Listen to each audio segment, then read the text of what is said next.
Cookery சேனலை பார்த்து யார் வேணாலும் சமையல் பண்ணலாம். ஆனா சுவையான சமையல் பண்றது எப்படி? நான் இதயம் நல்லெண்ணெயில சமையல் பண்றேன். ஆஹா ஓஹோன்னு பாராட்டுறாங்க. நீங்களும் இதயம் நல்லெண்ணெயில சமையல் பண்ணுங்க, பாராட்ட வாங்குங்க. தினம் தோறும் வாங்குவே இதயம். தமிழக காங்கிரஸ் கட்சியின் பொதுக்குழு கூட்டம் கடந்த மாதம் நடந்தது. அதில் பேசிய மாநில தலைவர் செல்வ பெருந்தகை, காங்கிரஸை வலிமைப்படுத்த கிடைத்த கருத்தியல்தான் காமராஜர் ஆட்சி. என்றைக்காவது ஒரு நாள் காமராஜர் ஆட்சி என்கிற கனவு மெய்ப்பட வேண்டும். அதற்கு கட்சியை வலிமைப்படுத்த வேண்டும் என்றார். செல்வ பெருந்தகைக்கு பதிலடி தரும் வகையில் முன்னாள் தலைவர் இளங்கோவன் பேசுகையில், ஆட்சிக்கு என்ன பெயர் வேண்டுமானாலும் வைத்துக் கொள்ளலாம். திராவிட ஆட்சி, காமராஜர் ஆட்சி, ககன் ஆட்சி என்றெல்லாம் பெயர் வைக்கலாம். என்னை பொறுத்தவரையில் ஸ்டாலின் காமராஜர் ஆட்சி தருகிறார் என்றார். இந்த மோதலுக்கு இடையில் திமுக கூட்டணிக்கு பங்கம் ஏற்படுத்தும் வகையில் சிவகங்கை காங்கிரஸ் எம்பி கார்த்தியும் சர்ச்சைக்குரிய வகையில் பேசியிருந்தார்.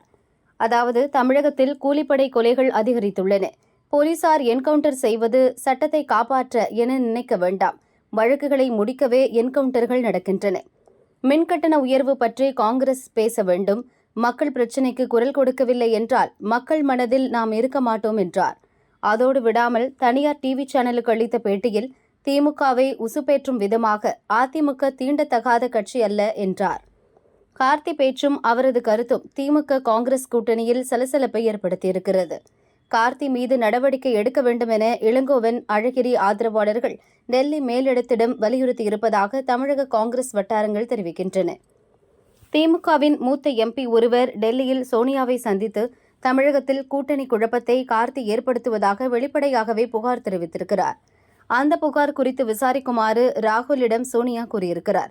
தனியார் ஏஜென்சி மூலம் தமிழக காங்கிரஸில் நடக்கும் அனைத்து விவகாரங்களையும் ராகுல் விசாரித்து அறிந்துள்ளார். அதன்பின் தமிழக காங்கிரஸ் மேலிட பொறுப்பாளர் அஜய் குமாரிடம் விளக்கம் கேட்டுள்ளார். அவரிடம் தமிழக காங்கிரஸ் நிர்வாகிகள் பங்கேற்கும் கூட்டங்களில் கட்சியினரை ஊக்கப்படுத்த காமராஜர் ஆட்சி அமைப்போம் என்ற கருத்தை வலியுறுத்தி பேசுகின்றனர். மற்றபடி திமுக கூட்டணிக்கு விரோதமாக யாரும் செயல்படவில்லை என ராகுலிடம் விளக்கமளித்திருப்பதாகவும் அந்த வட்டாரங்கள் கூறுகின்றன.